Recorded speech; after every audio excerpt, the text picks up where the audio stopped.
May I come in, sir? Please. Good afternoon. Good afternoon, બેસો. sir. Thank you, sir. Introduction આપો. Sir, મારો code XYZ છે. મેં Shantilal Shah engineering કોલેજમાંથી મિકેનિકલમાં graduation કરેલ છે તથા હાલમાં ગુજરાત બાયોટેકનોલોજી યુનિવર્સિટી ખાતે હેડ ક્લાર્ક તરીકે ફરજ બજાવું છું. કઈ university? Gujarat biotechnology university. Okay. કયા વર્ષે પૂરું કર્યું તમે ગ્રેજ્યુએશન? 2020માં 2020માં SS માંથી. SS-માંથી શાંતિલાલ શાહ. ત્યારથી લઈને અત્યાર સુધી શું કર્યું? ત્યારથી લઈને ભાવનગર મહાનગરપાલિકામાં સિનિયર ક્લાર્ક તરીકે ફરજ બજાવેલી છે જુલાઈ 2024 સુધી. અને હાલમાં અત્યારે બાયોટેકમાં ગુજરાત બાયોટેકનોલોજી યુનિવર્સિટીમાં હેડ ક્લાર્કમાં. હેડ ક્લાર્ક. શું કામ છે તમારા અહીંયા યુનિવર્સિટીમાં? પરચેસ વિભાગ આપેલો છે. માની લો કે આપણે યુનિવર્સિટી છે એટલે એની 35 ફેકલ્ટી છે, એની નીચે PhD સ્ટુડન્ટ છે, પોસ્ટ ડોક્ટરેટ સ્ટુડન્ટ છે, રિસર્ચનું કામ ચાલે છે. તો એને વારંવાર લેબ કન્ઝ્યુમેબલની જરૂરિયાત હોય, પ્લસ ઇન્સ્ટ્રુમેન્ટની જરૂરિયાત હોય, તેની ખરીદી કરવાની કામગીરી મારી પાસે છે અને ટોટલ બિલ પ્રોસેસિંગ સુધી. ટેન્ડર્સ મંગાવો છો? ટેન્ડર જેમ ઉપર કરીએ છીએ અને એન પ્રોક્યોર ઉપર કરીએ છીએ અને રેટ કોન્ટ્રાક્ટ કરેલો છે વાર્ષિક ભાવના ધોરણે. ઓકે, સરસ. કેમ ટ્રાઇબલ ડેવલપમેન્ટ ઓફિસર તરફ? એક તો હું GPSC ક્લાસ 1-2 ની પરીક્ષાની તૈયારી કરી રહ્યો છું અને આ વખતે પ્રથમ વખત આ એક્ઝામ આવેલી છે.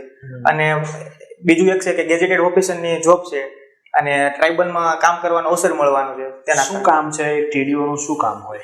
TDO નું કામ અલગ અલગ પ્રકારનું છે. એમને કઈ શાખામાં મૂકે એની ઉપર ડિપેન્ડ કરે છે. મોસ્ટ ઓફ આદિજાતિ વિકાસ કમિશનની કચેરી અંતર્ગત યોજના વિભાગમાં મૂકે તો એને યોજનાકીય કામ કરવાનું થાય છે.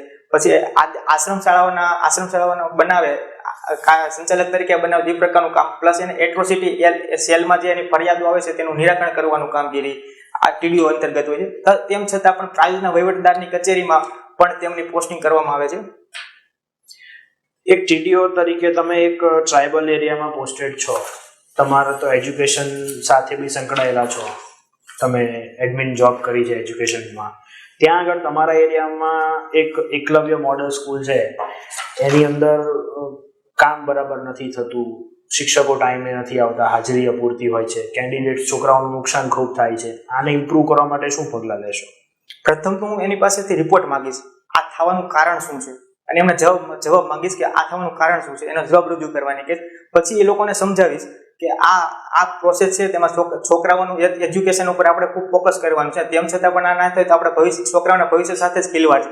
તેમ છતાં પણ તે નહીં માને તો મારા ઉપરી અધિકારીને જે એને રિપોર્ટ આપેલો છે એને નોટિંગ સાથે ઉપર જવા દઈશ અને કમિશનર સાહેબ જે નિર્ણય લે, કારણ કે એમની સત્તા મારી પાસે નહીં હોઈ શકે કે એનું સંચાલકનું સસ્પેન્ડ કરવા સુધીની.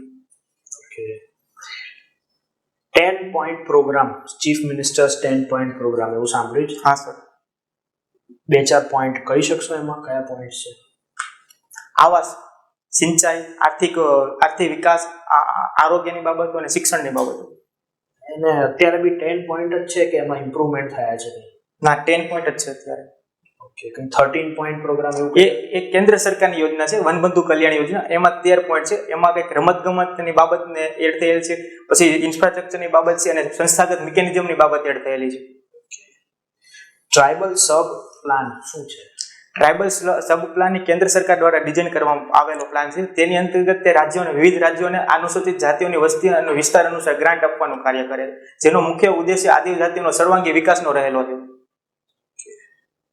બિરસા મુંડાનું ટ્રાઇબલ ડેવલપમેન્ટમાં શું કોન્ટ્રીબ્યુશન છે? એક મિનિટ વિચારીશ.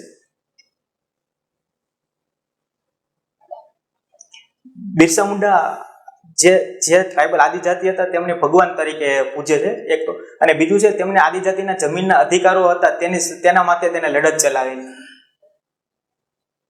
2 પોઈન્ટ સર અત્યારે ખબર છે? પઢાર. હા. જ્ઞાતિ. હા. જ્ઞાતિ કે જાતિ? શું જાતિ છે? ટ્રાઇબ આદિજાતિ.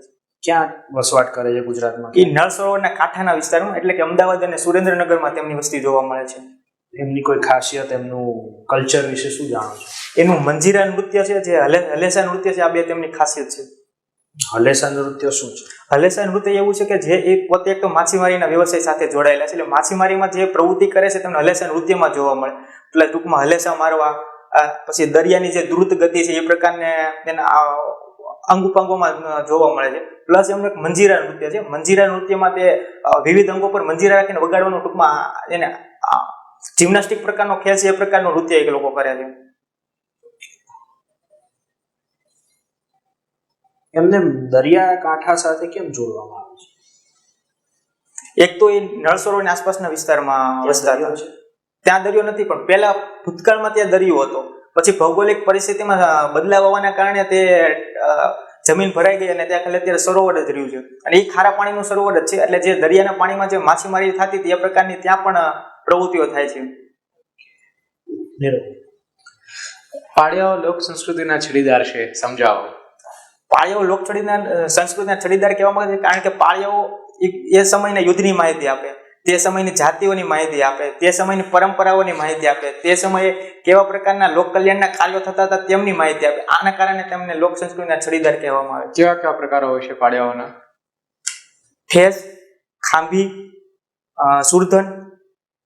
આ ત્રણેય વચ્ચેનો ફરક સમજાવી શકશો? હા સર, તો ટ્રાય કરો. સુરધન એવા પાળિયા છે, જેમ કે કોઈ આપણે અમીરજી ગોહિલનું એક્ઝામ્પલ લઈએ. અમીરજી ગોહિલ અમરેલીના હતા અને સોમનાથ ખાતે મોહમ્મદ ગઝનવીનું આક્રમણ શહીદ થયેલા. શહીદ થયેલા, એના માટેના પાળિયા બનાવેલા હોય છે. પછી જે ઠેસ છે તે કોઈ યુદ્ધમાં દૂર સ્થળે ગયેલા હોય અને તેમના નામ કામ ખબર ના હોય તો જે સ્થળે શહીદ થયો હોય ત્યાં જગ્યાએ પાળિયો બનાવી દેવામાં આવે. અને ખાંભી છે, જે લોક કલ્યાણના કામ માટે જે શહીદ થયેલા હોય એ લોકોના માટે પાળિયા બનાવે. તેમાં પ્રાણીઓના પાળિયા પણ જોવા મળે છે, જેમ કે કચ્છમાં આપણે ધ્રાંગના જે મેકરણ દાદા છે એમના લાલિયા ગધેડાનો પાળિયો પણ બનેલો છે. બરોબર છે. તમે મિકેનિકલ એન્જિનિયરિંગમાં અભ્યાસ કર્યો છે, તો તમે શા માટે અહીંયા સિવિલ સર્વિસમાં આવવા માંગો છો? એક તો મિકેનિકલ એન્જિનિયરિંગમાં આપણે વાસ્તવિક રીતે જોઈએ તો જોબ ઓપોર્ચ્યુનિટી પહેલા જેવી અત્યારે રહી નથી. અને મેં જ્યારે મિકેનિકલ એન્જિનિયરિંગ કમ્પ્લીટ કર્યું ત્યાર પછીનો સમય કોરોના કાળનો હતો. એમાં પણ કોરોના કારણે, લોકડાઉનની પરિસ્થિતિને કારણે વિનિર્માણ ક્ષેત્રમાં ઠપ થઈ ગયેલું અને રિક્રુટમેન્ટ ઓછી થઈ. ત્યારથી મેં સિવિલ સર્વિસની તૈયારી શરૂ કરેલી. અને સિવિલ સર્વિસનો બે ફાયદા છે. એક તો કે નાની ઉંમરમાં મોટી જોબ કરવાનો અવસર મળે છે તમને, અને લોકોના કલ્યાણ માટે કાર્ય કરવાનો અવસર મળે છે. કોરોના સમયમાં જ્યારે વિનિર્માણના કાર્યો ઓછા થયેલા એ પછી સરકારે એક યોજના બહાર પાડેલી કે જેના દ્વારા એ કાર્યોમાં વધારો થાય, કે સરકાર એમાં નાણાકીય લાભ આપે. એ તમને કઈ યાદ હશે? આત્મનિર્ભર ભારત પેકેજ. હા, તેમાં શું હતું? આત્મનિર્ભર ભારત એક મોટું પેકેજ હતું, જેમાં વિનિર્માણ ક્ષેત્રના, સર્વિસ ક્ષેત્રના, ઇન્ફ્રાસ્ટ્રક્ચર ક્ષેત્રના અને જનસાંખ્યિક લાભાંશ એ તમામ ક્ષેત્રોને કવર કરીને યોજના બનાવેલી હતી. તેમાં અલગ અલગ પ્રકારની યોજનાઓ હતી. ટૂંકમાં આપણે વાત કરીએ તો સરકાર ગ્રાન્ટ આપતી, સહાય આપે, સબસિડી આપે, પ્લસ મહિલાઓને જીવન જરૂરિયાતની વસ્તુઓ ખરીદવા માટેનું પેકેજ પણ એમાં સામેલ હતું. પ્લસ ગરીબ કલ્યાણ અન્ન યોજના હતી, એમને પણ આત્મનિર્ભર ભારત પેકેજમાં સંમેલિત કરી દેવામાં આવી હતી. બરોબર છે. તમે જ્યારે પસંદગી પામી જાઓ છો અને ક્લાસ 2 ઓફિસર તરીકે કામ કરી રહ્યા છો અને તમને ખ્યાલ આવે છે કે 1 મહિના સુધી તમારી ઓફિસમાં અતિશય કામ છે, રાતના 12:30 સુધી રોકાવું પડે એમ છે, કામ છે ને એ 4 વ્યક્તિઓથી થઈ શકે એમ છે, તમારી પાસે સ્ટાફમાં 12 વ્યક્તિઓનો સ્ટાફ છે, તો તમે હવે એ કામ પૂરું થાય એ રીતે કેવી રીતના એ મેનેજમેન્ટ કરશો? વ્યવસ્થાપન કેવું ટ્રાય કરશો તમે? એક તો 12 વ્યક્તિઓ છે મારી પાસે અને 4 વ્યક્તિઓ છે, તો આપણે દરરોજ શિફ્ટમાં 12 વાગ્યા સુધી કામ નહીં કરાય. બધાની અલગ અલગ શિફ્ટ કરશું, એ પ્રકારે કામ લેવાની કોશિશ કરશું. પ્લસ બીજો અને માની લો કે 12 વ્યક્તિથી તો પણ નથી થાય એમ તો બીજા આઉટસોર્સ કર્મચારીઓ પણ ઉપલબ્ધ કરાવવા જોઈએ. આઉટસોર્સ કર્મચારી તમે કઈ રીતે ઉપલબ્ધ કરાવી શકો? અમારી કચેરી છે તો આઉટસોર્સ કર્મચારીઓ માટેની સર્વિસ ટેન્ડર બહાર પડીને કામગીરી કરી શકે. ઓકે, તો મને એ સમજાવો કે ફરજ મોકૂફી છે એ સર્વિસ બ્રેક ગણાય કે ન ગણાય? સોરી એ વિશે મને ખ્યાલ નથી. ફરજ મોકૂફી શા માટે આપવામાં આવે છે? ફરજ મોકૂફી એ માટે આપવામાં આવે છે, માની લો કે કોઈ કેસ, કોઈ ખાતાકીય તપાસ શરૂ છે અને ખાતાકીય તપાસમાં એ જે કર્મચારી વિરુદ્ધ થયેલી છે ખાતાકીય તપાસની અડચણ ના પહોંચાડી શકે તેના માટે ફરજ મોકૂફ કરવામાં આવે છે. અને એક પ્રકારની સજા નથી એમ. Okay, fine. સો જીસીએસઆરના નિયમો તમે વાંચ્યા હોય એવું લાગી રહ્યું છે. તો એ નિયમોમાં જ્યારે કોઈ પણ પ્રકારનું કન્ફ્યુઝન ઊભું થાય તો એને અર્થઘટન કરવાની સત્તા કયા વિભાગ પાસે છે? ગુજરાત સામાન્ય વહીવટ વિભાગ, નાણાં વિભાગ પાસે. નક્કી કરી લો, જીએડી પાસે છે કે ફાઇનાન્સ ડિપાર્ટમેન્ટ? નાણાં વિભાગ પાસે. પાકું સર. તો જીએએસ કેડર, આઈએએસ કેડર એ બધા એનું સંચાલન કોણ કરે છે? એનું સંચાલન જીએડી કરે છે. તો પછી આ અર્થઘટનની સત્તા પણ જીએડી પાસે જ હોવી જોઈએ ને? ના, આ જીસીએસઆર રૂલ્સમાં એવું છે, નાણાંને લગતી ઘણી ખરી રજાની મેટર છે, પેન્શનની મેટર છે, આ રહેઠાણ આવાસ ભથ્થાના નિયમોને લગતા છે, અને તેનું બનાવવાનું કામગીરી નાણાં વિભાગ અંતર્ગત જ કરવામાં આવેલી હતી. એટલે જે સક્ષમ સત્તાધિકારી દ્વારા મંજૂરી આપવામાં આવેલી તેને જ તેમાં ફેરબદલ કરવાની કે અર્થઘટન કરવાની સત્તા હોય છે. ઓકે સર, તમે બાયોટેકનોલોજી ડિપાર્ટમેન્ટમાં? બાયોટેકનોલોજી યુનિવર્સિટી છે. બાયોટેકનોલોજી એટલે શું? બાયોટેકનોલોજી એવી નવી પ્રકારની ટેકનોલોજી છે જેમાં ડીએનએ એટલે કે જનીનના સ્તરે સંશોધન કરવામાં આવે અથવા તો સંવર્ધન ને મોડિફિકેશન કરવામાં આવે. ઓકે, આ ટ્રાન્સફર ક્યાંથી ક્યાં થાય? હ્યુમન ટુ હ્યુમન, હા sir. Animal to animal? Human to human પણ થઈ શકે, એનિમલ ટુ એનિમલ પણ થઈ શકે, એનિમલ થી હ્યુમનમાં પણ થઈ શકે. ઓકે, માઇક્રો ઓર્ગેનિઝમ થી પણ થઈ શકે? હા, થઈ શકે. ઓકે, તો એક્ઝામ્પલ છે તમારી પાસે? હા સર. માની લો કે આપણી પાસે બેક્ટેરિયા. આપણે જે બેસિલસ બીટી કોટન નામનો કપાસનું ઉત્પન્ન કર્યું, એક પ્રકારના બેક્ટેરિયાના જનીનમાંથી પ્લાન્ટમાં ટ્રાન્સપ્લાન્ટ કર્યા હતા. એને કારણે બીટી કોટનની રોગપ્રતિકારક શક્તિ વધી ગઈ. બીટી કોટન ટૂંકમાં જંતુનાશક દવાઓ સામે તે રક્ષણ પૂરું પાડવા માંડ્યું. ક્રિસ્પર કાસ9 નામ સાંભળ્યું છે? હા સર. શું છે? ક્રિસ્પર કાસ9 એક પ્રકારનો જનીન છે. જેમ કે બાયોટેકનોલોજીમાં ડીએનએ ની કાપણી કરવી મહત્વપૂર્ણ છે. ક્રિસ્પર કાસ9 જનની મદદથી એક કાતર જેવું કામ કરે અને ડીએનએ ની કાપણી કરી શકીએ આપણે. તમે મેકેનિકલ એન્જિનિયર છો? હા sir. Newton's first law of motion કે જ્યાં સુધી કોઈ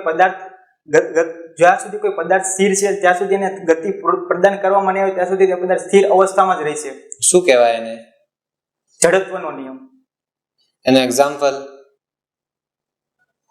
માની લો કે બસ સ્થિર છે, જ્યાં સુધી બસને એક્સેલેટર નહીં આપવામાં આવે. હું તમને ટ્રાઇબ્સ નું નામ બોલીશ, તમે સ્ટેટ જણાવશો મને. ઓકે, બરાબર? તોડા.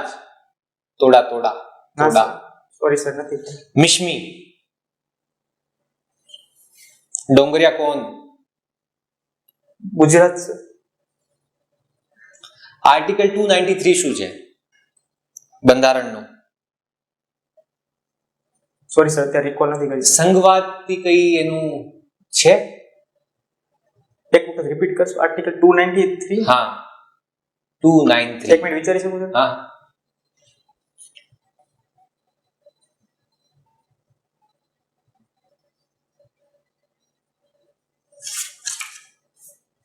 ના સર, અત્યારે રિકોલ નથી કરી શકતો. સંઘવાદ એટલે શું? સંઘવાદ એ બંધારણની વિભાવના છે જેમાં સંઘ અને રાજ્યો એકબીજા સાથે કામ કરીને સરકાર ચલાવવાનું કામ કરે છે. ભારત અને યુએસએ સંઘવાદ છે? ના, એક સંઘવાદનો એક પ્રકાર છે. ટૂંકમાં ભારત મિશ્ર પ્રકારનો સંઘવાદ ધરાવે છે જેમાં એટલે ડિફરન્સ છે. ડિફરન્સ. શું ડિફરન્સ છે? યુએસએ નો પરિસંઘવાદ તરીકે ઓળખવામાં આવે છે જેમાં રાજ્યો પાસે અધિકાર હોય છે કે તેમાંથી તે અલગ થઈ શકે, પણ યુએસ ફેડરલ કોર્ટના ચુકાદા બાદ તેમને અધિકાર સમાપ્ત થઈ ગયો છે. જ્યારે ભારતમાં એવું છે કે ભારતના રાજ્યોને ભારત સંઘમાંથી કોઈ પણ સંજોગોમાં અલગ થવાનો અધિકાર નથી. એટલે એક ટર્મ છે હોલ્ડિંગ ટુગેધર ફેડરલિઝમ અને કમિંગ ટુગેધર ફેડરલિઝમ. આ વિશે તમને કઈ ખબર છે? ઇન્ડિયામાં કયું છે? હોલ્ડિંગ કમ ટુગેધર. બંને જે સંઘવાદ છે ફેડરલિઝમ, એનું જે ઉત્પત્તિ છે ને એ ટાઈમે કેવા વિચાર હતા, કેવી રીતે ભેગા થયા, એ એક ડિફરન્સ છે. એક હિન્ટ હતી. એ રાજ્યોને જે લોન લેવા હોય બહારથી આંતરરાષ્ટ્રીય સંસ્થાઓથી, તો એમની પાસે શું પાવર છે, કઈ શક્તિઓ છે? રાજ્યો પાસે આંતરરાષ્ટ્રીય સંસ્થાઓ પાસેથી લોન લેવી તો પહેલા કેન્દ્ર સરકારની પરમિશન લેવી પડે. ઓકે, નહીં પણ કઈ બંધારણીય જોગવાઈ છે? યસ, મે બી 293 માં જ છે. હા, 293 માં. એમાં શું છે? કેન્દ્રથી પરમિશન લેવી? કેન્દ્ર સરકારની પરમિશન લેવી. કેન્દ્ર સરકારની મંજૂરી વગર કોઈ પણ રાજ્ય બહારથી અનુદાન મંજૂર યાદ આવી ગયું લોન ના લઈ શકે. ઓકે સર, એક મિનિટ છે સવાલ.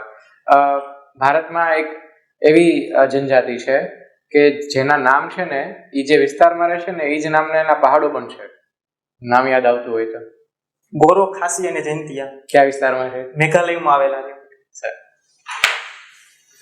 Okay, thank you.